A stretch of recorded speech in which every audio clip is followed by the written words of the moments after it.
I'm not sure that most people understand.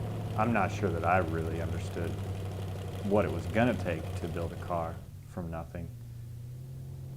It's an astronomical amount of work.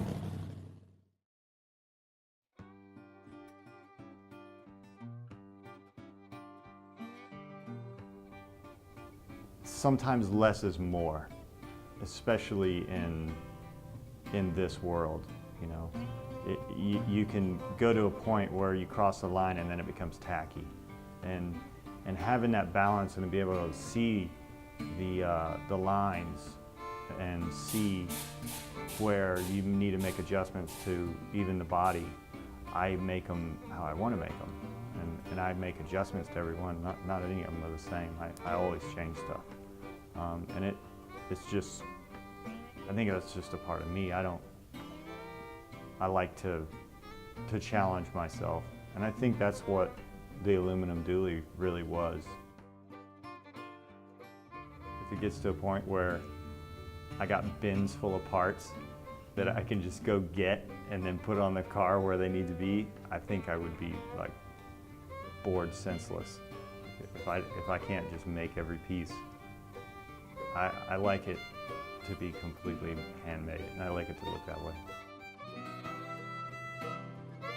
I guess there's not really too much on this earth that's like driving a truck like that. It is what it is. You don't have padding in the seats.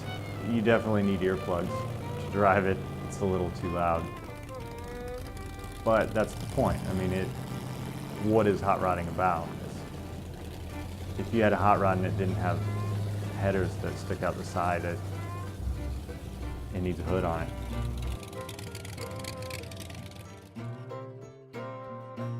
This shop is my grandfather's old general store. His nickname was Cutworm, and if it wasn't for him, I wouldn't have this shop. So the Cutworm is sort of a salute to him.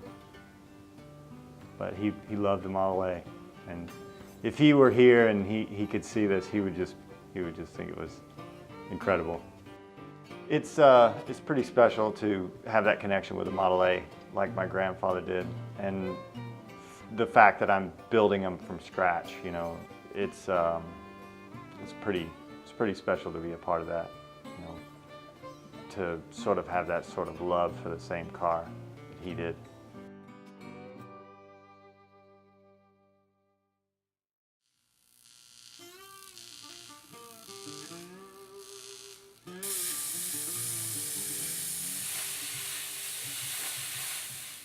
Creatively, I think there is a bit more focus at night. It's like you're like a mad scientist in his workshop. You know, it's dark outside and no one's awake and there's sparks flying, and we definitely get more done during the night. hot rodding per se is a totally different world of the automobile. I mean, these things that we're building, it's not something that you will ever be able to just go to a dealership and test drive and buy. And it's not your father's Ford.